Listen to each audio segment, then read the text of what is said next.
আসসালামু আলাইকুম রাহমাতুল্লাহ। রুব্রিক্স আলোচনার নতুন আরো একটা ভিডিওতে আপনাদেরকে স্বাগত জানাচ্ছি। আজকের এই ভিডিওতে আমি দুটো রুব্রিক্স আলোচনা করব। একটা হচ্ছে অ্যাবজর্ব, অন্যটা হচ্ছে অ্যাবিউজ, অ্যাগ্রাভেশন, এলিমেন্টস ফর্ম। আমরা যদি অ্যাবজর্বে আসি, এখানে কোনো ঔষধ নেই, দেখতে হবে হচ্ছে ক্রস রেফারেন্স গুলো। নিশ্চয়ই ক্রস রেফারেন্স গুলো বেশ ভালো মতন দেখতে পাচ্ছেন। ক্রস রেফারেন্সে যদি আসি, ক্রস রেফারেন্স দেওয়া আছে delirium, delusion, absorb, dream, foolish behaviour ইত্যাদি, যেগুলো দেখতেই পাচ্ছেন। আর এখন কথা হচ্ছে এই রুব্রিক্সটা আমরা কখন ব্যবহার করব, এটা হচ্ছে জানার মেন বিষয়। ওষুধ নাই, রুব্রিক্স আছে। দেখেন অ্যাবজর্ব এর অর্থ কি দাঁড়ায়, সোজা বাংলায় যদি দেখি তাহলে হাস্যকর, অসম্ভব এবং অযৌক্তিক বিষয়গুলো আমাদের মধ্যে আসবে। মানে যেটা স্বাভাবিকভাবে যায় না, যেটা এই সমাজ যেভাবে চলছে ওভাবে চলছে না, তখনই আমরা এই অ্যাবজর্ব রুব্রিক্সটাকে দেখি। আমি আরেকটু বলি, তাহলে বুঝতে পারবেন। ধৈর্য ধরে সঙ্গেই থাকেন। দুটো রুব্রিক্সই মোস্ট ইম্পর্টেন্ট, ব্যবহার করতে পারবেন। যখন কোনো রুগীর কেস টেকিং এর মধ্যে দেখবেন তার চিন্তা ভাবনায়, কথাবার্তায়, বিশ্বাসে, মানে রোগীর বিশ্বাসে এবং রোগীর আচরণগত দিকটা অযৌক্তিক, অবাস্তব, হাস্যকর, মানে কেমন যেন একটা বিভ্রান্ত আছে, ভাবনায় বিকৃত আছে, সলিড না। এইরকম কেস টেকিং এর সময় যখন রোগীর মধ্যে থেকে আচরণ প্রকাশ পাবে, সিমটমস প্রকাশ পাবে, তখন আমরা অ্যাবজর্ব রুব্রিক্সটা নিতে পারি। রোগী কি ধরনের কথা বলতে পারে, এক্ষেত্রে ও বলতে পারে বা মানে ওর মধ্যে পেতে পারেন উপসর্গ লক্ষণের মধ্যে। সে ধরেন একদম হাস্যকর বলি, শীতের দিনে জ্যাকেট না পরে বিছানায় দেওয়া চাদর বা কাঁথা গায়ে দেওয়া অফিসে চলে যাচ্ছে, হাস্যকর না? এবং সে যাবেই, দুটো জুতার এই পার্ট পড়তেছে, ওই পার্ট পড়তেছে, সে যাবেই। এখন এই দুটো উদাহরণ শুনে বলবেন এ তো পাগলের রুব্রিক্স, একদম ডাইরেক্ট। হ্যাঁ, ওমনটাই বলছি তো। অদ্ভুত কিছু বিশ্বাস। সে বলছে জানেন তো ডাক্তারবাবু, আমার পেটের মধ্যে সাপ আছে। ধর্মশাই জীবন্ত কিছু নড়ে বেড়াচ্ছে, তাও চিন্তা করা যায় না আমার ভিতরে সাপ আছে। ওই সাপ থাকার কারণে আমি মাঝে মাঝে কিন্তু অদৃশ্য হয়ে যায়। এই আপনার সামনে বসে আছি, একটু পরে দেখবেন অদৃশ্য হয়ে যাবে। আর আপনি ওকে 20 মিনিট 25 মিনিট ধরে ট্রিটমেন্ট করেছেন, ও আপনার সামনেই ছিল। এই যে অদ্ভুত বিশ্বাস, অদৃশ্য হয়ে যাচ্ছে, তার পেটের মধ্যে সাপ আছে। আবার কেউ বা বলবে জানেন, আমি যদি এই পৃথিবীতে না থাকি, এই পৃথিবী থাকবে না। এর কোনো কথা? কত ঋষি, কত মনীষী, কত অলি, কত বুজুর্গ, কত পীর, কত সাহাবী এই পৃথিবী থেকে চলে গেছে। হ্যাঁ, তাদের মধ্যে যে ভালাই গুলা ছিল, কিছু মানুষ গ্রহণ করে নিয়ে থেকেছে, আর বাকিটা আজ সমাজ নোংরামির দিকে যাচ্ছে। তাই বলে কি পৃথিবী নেই? আছে, থাকবে। রোগী এমন বলতে পারে জানেন, আমার মাথার ভেতরে আমি যখন কথা বলছি আপনার সঙ্গে, অন্য কেউ কথা বলছে।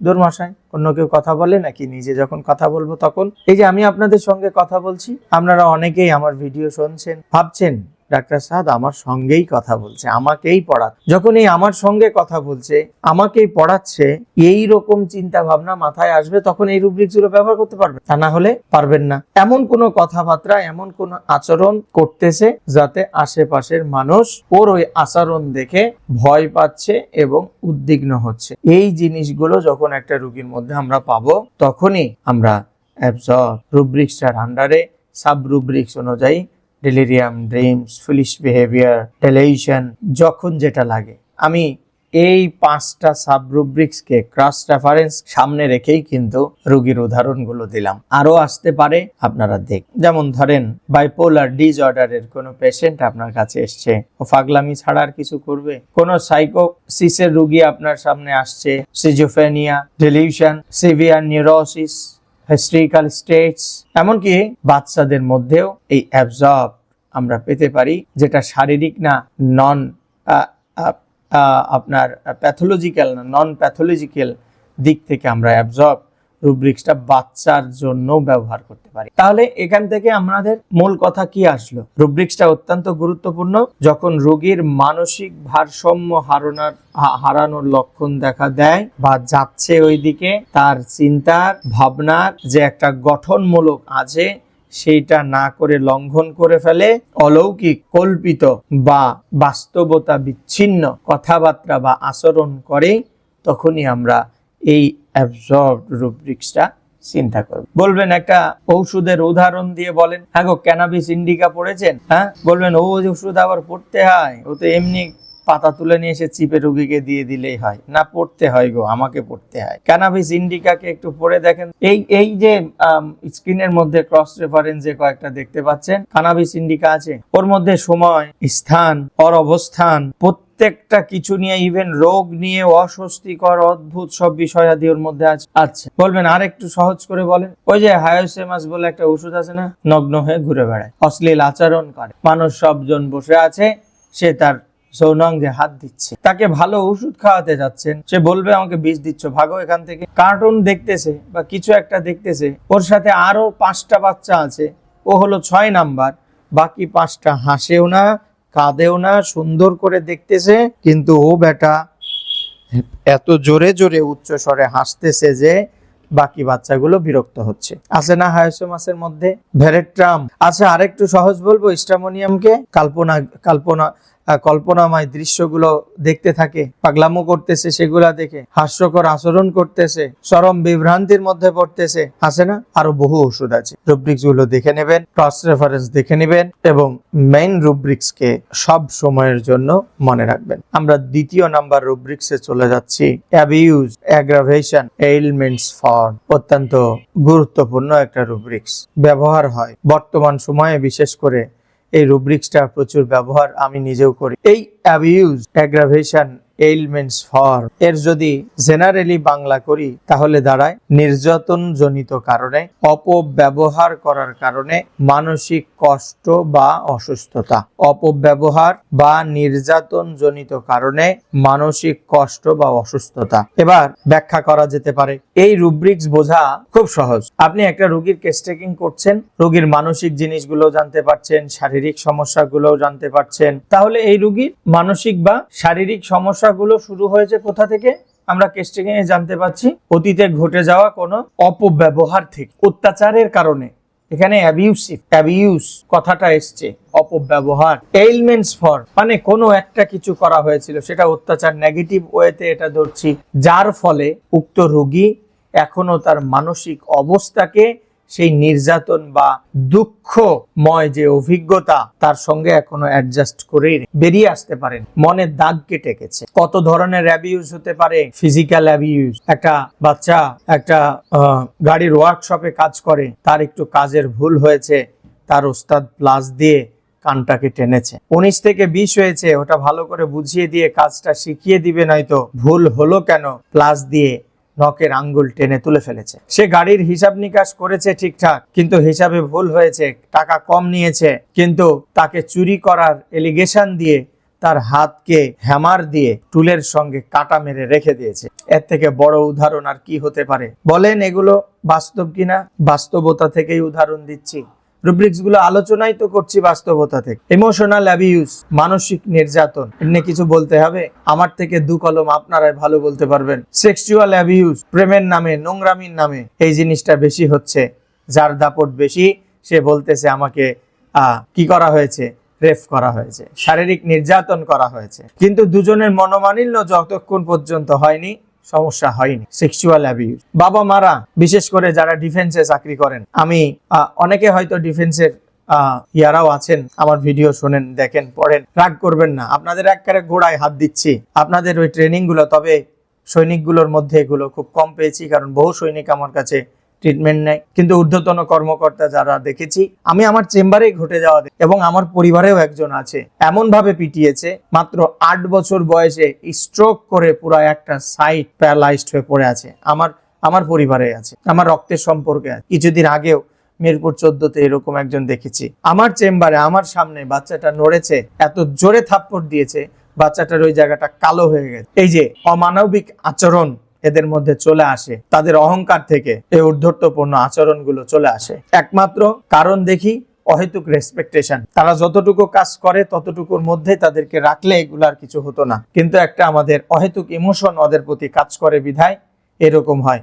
দেখেন, আমার এই কথাগুলোকে অন্যভাবে নেবেন না। এই অ্যাবিউজ রুব্রিক্সটাকে বুঝাইতে আমি বাস্তব উদাহরণ দিচ্ছি, যেগুলো আমি চেম্বারে দেখতে পাই। বলেছি, যারা ঊর্ধ্বতন কর্মকর্তারা শোনেন, সৈনিকরা শোনেন, অবশ্যই বুঝতে পারবেন। এবং আপনারা তো আমার সামনেও এসে বলেন, এই যে আমার সামনে ওই বাচ্চাটাকে যে মারলো, ওই বাচ্চাটা অপমান বোধ করলো, ও এমনি ভয় দেখাতে পারত, কিন্তু এই অপমান বোধটা যদি ওর মধ্যে কাজ করে আর ওই বাচ্চাটা যদি আমাকে ইন ফিউচারে বা পরবর্তীতে ক্লিয়ার করতে না পারে বা গুরুত্ব না দেয় বা ওর বাপ মা গুরুত্ব না দেয়, আমি কেন, আমার ওস্তাদ যারা এখনো জীবিত আছে স্বয়ং হ্যানিম্যানকে টেনে নিয়ে আসলে ওটা ভালো করতে পারবে। এখন কিছু হোমিওপ্যাথি ডাক্তার বলবেন, আপনি তো আপনার সামনে মারা দেখেছেনই, সে তো অপমান বোধ করবেই, তো আপনি ওষুধ দিয়ে দিলেই তো হয়। আপনার কাছে যত সহজ এই বিষয় ভাবনা, আমার কাছে অত সহজ না। এরপরে আরো একটা কথা বলি, কিছুদিন আগের কথা, আমার চেম্বারের সামনের বিল্ডিং এরই কথা। উনিও ঊর্ধ্বতন কর্মকর্তা, দেশ রক্ষার কাজে কোন এক বাহিনীতে উনি আছেন। উনি নেশাখোর, প্রতিদিন নেশা করে বাড়িতে আসেন। আমার চেম্বারে অনেক রোগী দেখায়, তার ওয়াইফের ইচ্ছা জাগে আমাকে একবার দেখাবে, তাই আসছে। কি নির্মম শরীরের দৃশ্য, কালো কালো কালো কালো। আমি এগুলো কিসের? বলে স্যার বাইরে থেকে আসে, আসার সময় এভাবেই আসে এবং রাত ভোর আমাকে নির্যাতন করে। আমি কেন আছেন? উপায় নেই। কিছুদিন আগে, বছর খানিক আগে এভাবে মার খেয়ে পেটে লাথি দিয়েছিল, তার বাচ্চাটা পর্যন্ত নষ্ট হয়ে গেছে। এই হচ্ছে আচরণ। সম্পর্কের মধ্যে তাদের এখন বিষাক্ত সব ছবলগুলো ঢুকে গেছে, শ্বাস ঢুকে গেছে, গন্ধ ঢুকে গেছে, বিষাক্ততা চলে আসে, কিন্তু উপায় নেই, তাই উনি আছেন। এই যে মাদ্রাসার কিছু হুজুর আছে, ছাত্রদেরকে বেঁধে উলঙ্গ করে পিটান, এমন ভাবে মারেন সেন্স নষ্ট হয়ে যায়। আবার এই মোল্লা কাঠিগুলা বলে কি, আমাদের মার না খেলে মানুষ হওয়া যায় না, আমরাও মার খাইছি, তুমি মারো, তুমি শাসন করো, সব ঠিক আছে, কিন্তু যাকে মারলে ওর মনে যদি আঘাত একবার লেগে যায়, তুমি ওস্তাদ বলে কোনো দিনই তুমি ছাড় পাবে না। কিয়ামতের মাঠে তোমাকে হিসাবে দিয়ে তারপরে যেতে হবে। আমি দেখেছি এরকম, তাই বল। এরপরে এই ওস্তাদগুলো, বাবারা, গার্জিয়ানরা যদি পয়সা ঠিক মতো না দিতে পারে, তুচ্ছ তাচ্ছিল্য করে, এগুলো ছাত্রদের মনে আঘাত লাগে। আমি দেখেছি এই মাদ্রাসার এই হুজুরদের এই তুচ্ছ তাচ্ছিল্য এবং মারধরের কারণে কত ছেলে পেলের জীবন নষ্ট হয়ে গেছে, তারাই করেছে। আর ওনারা উল্টা বলে কি, ওস্তাদের বদদোয়ার কারণে জীবন নষ্ট হয়ে গেছে। এগুলো ভুয়া কথা, ওদের ভাড়ামি কথা। বাস্তব কথা বলছি, আগে স্কুলগুলোতে এইভাবে পিটানো হইতো, তবে লিমিট থাকা দরকার। পরিবারেও এরকম আছে, বাবা কোনো প্রয়োজনে আরেকটা বিয়ে করেছে, ওই মা আগের পক্ষের মেয়েটাকে, এমনি মা হারা মেয়ে, ওকে তুচ্ছ তাচ্ছিল্য করছে, বিভিন্ন কথাবার্তা বলছে। আমার একটা রুগী আছে, কিডনি পেশেন্ট, বরিশালের, তার মা মারা গেছেন, তার বাবা আরেকটা, একদম মানে সে মানুষ, সে হিসাবে সম্মান জানাচ্ছে, কিন্তু তার যোগ্যতা একদম তুচ্ছ। এরকম একটা মানুষকে বিয়ে করে এখন সংসার করছে, তার মায়ের আঘাত আর তার বাবার তুচ্ছ তাচ্ছিল্যতার জন্য ওই রোগীটাকে আমি সুস্থ করতে পারছি না। দিনের পর দিন তার মানসিক দিকগুলোকে এস্টাবলিশ করার জন্য আমি ঔষধ দিচ্ছি, আমি কাউন্সিলিং করছি, তারপরে সুস্থ করতে পারছি না। এই অ্যাবিউজ অ্যাগ্রাভেশন এলিমেন্টস ফর, বলেন ব্যবহার করা যায় কিনা? কত দিক দিয়ে আর উদাহরণ দেব। ধর্মীয় দিক থেকে দিলাম, পড়াশোনার দিক থেকে দিলাম, বাপ মায়ের কাছ থেকে দিলাম, বিবাহিত জীবনের দিক থেকে দিলাম, বড় বড় অফিসারদের তুলনার দিক থেকে দিলাম, সৈনিকদের তুলনায় দিলাম, সেক্সুয়াল অ্যাবিউজ থেকে বললাম, ফিজিক্যাল অ্যাবিউজ থেকে ওই যে ওয়ার্কশপের বাচ্চার গল্প শুনাইলাম, এগুলা সব আমার শোনা গো, দেখা গো, রাগ করেন না কেউ। মানসিক নির্যাতন, প্রেমের গল্প শুনাইলাম, এগুলো অবশ্যই আমাদেরকে এই abuse element aggravation elements for rubrics এর আন্ডারে নিতে হবে। এখন ধরেন এই যে এই রুব্রিক্স গুলা যে বের করবে রোগীকে, মানে এই রুব্রিক্সটা যে নেবেন, আসলেই অ্যাবিউজ অ্যাগ্রাভেশন এলিমেন্টস ফর হয়েছে, আপনাকে তো রোগীকে কিছু প্রশ্ন করতে হবে, তাই না? রোগীকে প্রশ্ন করেন, আপনার জীবনে এমন কিছু কি ঘটেছিল যা আপনাকে খুব কষ্ট দিয়েছে এবং প্রভাবিত করেছে? প্রশ্ন করেন। আপনি কি এখনো সেই ঘটনার কথা মনে করে কষ্ট পান? প্রশ্ন করেন। আপনার আচরণ বা স্বাস্থ্য কি ওই ঘটনার পর থেকে খারাপ হতে লেগেছে, বদলাতে শুরু করেছে?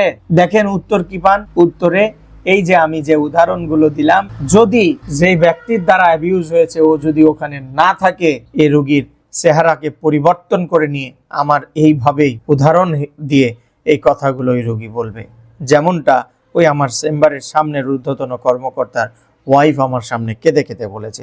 আমি আপনাদেরকে উদাহরণ দিচ্ছি, ওই চেহারা আমার সামনে ভাসতেছে। তাহলে মূল কথা কি দাঁড়ালো? অতীতের অপমান, নির্যাতনের স্মৃতিগুলো মনে পড়ার ফলে মানসিক শারীরিক কষ্ট, আত্মবিশ্বাসহীনতা, অন্যের তুচ্ছ তাচ্ছিল্যতার কারণে নিজেকে তুচ্ছ ভাবা, চুপ হয়ে যাওয়া, বিষণ্ণ হয়ে যাওয়া, আত্মবিচ্ছিন্ন হয়ে যাওয়া, ঘুমের মধ্যে ওই স্বপ্নগুলো দেখা, ওই স্বপ্নগুলো দেখে ঘুম ভেঙে যাওয়া, অতিরিক্ত ভয় নির্দিষ্ট কোনো মানুষের প্রতি, নির্দিষ্ট একটা সোসাইটির প্রতি বা উক্ত ঘটনাগুলো থেকে রোগীর মধ্যে হঠাৎ রাগ আসতেছে, মুড সুইং হচ্ছে, কান্না পাচ্ছে, হাসি পাচ্ছে, এইরকম কান্না হাসিময় পাগলামো জীবন, ম্যানিক জীবন তার শুরু হয়ে যাওয়া। এখন বলবেন যেগুলো বলছেন এই কথাগুলোকে মেডিসিনে কনভার্ট করে দেন। দেখেন অ্যাবিউজ অ্যাগ্রাভেশন এলিমেন্টস ফর যেহেতু বলেছি, তাহলে এখানে মস্ত বড় ওষুধ কি হচ্ছে? অ্যাবিউজের মস্ত বড় ওষুধ নিচের দিকে যদি আসি, স্ট্রাফিক্সিগ্রিয়া, তাই কিনা?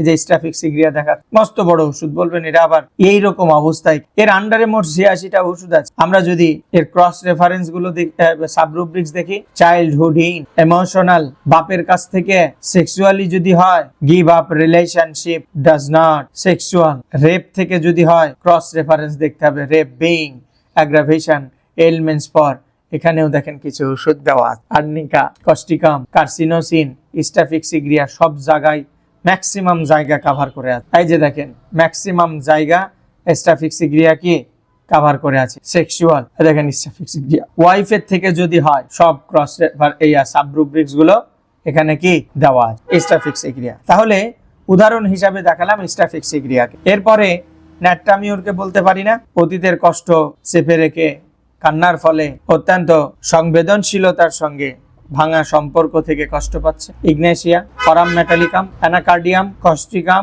পালসেটিলা। বলবেন কস্টিকাম কেমন? সামাজিক অবিচারের প্রতি, অন্যায়ের প্রতি আবেগ দমন হয়ে কস্টিকাম আসতে পারে না। পালসেটিলা ভ্যা করে কাঁদতেছে, তার মধ্যে ভালোবাসার অভাব, তাকে কেউ ছেড়ে চলে গেছে, ছেড়ে যাওয়ার অনুভূতিগুলো তার মধ্যে কাজ করছে। এভাবে আমরা ওষুধ নির্বাচন করে থাকি রোগীর জিস্টের উপরে লক্ষ্য করে। তাহলে এই সম্পূর্ণ আলোচনা থেকে কি আসে? এই রুব্রিক্সটা তখন প্রযোজ্য যখন রোগের পেছনে, রোগীর কষ্টগুলোর পেছনে একটা পরিষ্কার মানসিক আঘাত বা শারীরিক মানসিক নির্যাতন বর্তমান থাকে বা নির্যাতন আছে, রোগীর ব্যক্তিত্ব এবং উপসর্গ সেইগুলোকেই প্রতিফলন হিসাবে বহন করছে, মানে কারণ হিসাবে বহন করছে, সেটির প্রতিফলন হিসাবে বহন করছে। আমরা যখন পাবো তখন অ্যাবিউজ অ্যাগ্রাভেশন এলিমেন্টস ফর রুব্রিক্সটা ব্যবহার করব। আশা করি এই দুটো রুব্রিক্স সম্পর্কে আপনাদেরকে বিস্তারিত জানাতে পারলাম। বহু গল্প হয়ে গেছে এর মধ্যে। সম্পূর্ণ ভিডিওটা যারা শুনছেন তাদেরকে অসংখ্য ধন্যবাদ জানাচ্ছি। অবশ্যই শেয়ার করতে ভুলবেন না, কমেন্টস করে জানাবেন কেমন লাগছে আপনাদের। আমি এগিয়ে যাচ্ছি আস্তে আস্তে, এভাবেই সামনে সব রুব্রিক্স গুলো আলোচনা করব ইনশাআল্লাহ। দোয়া করুন।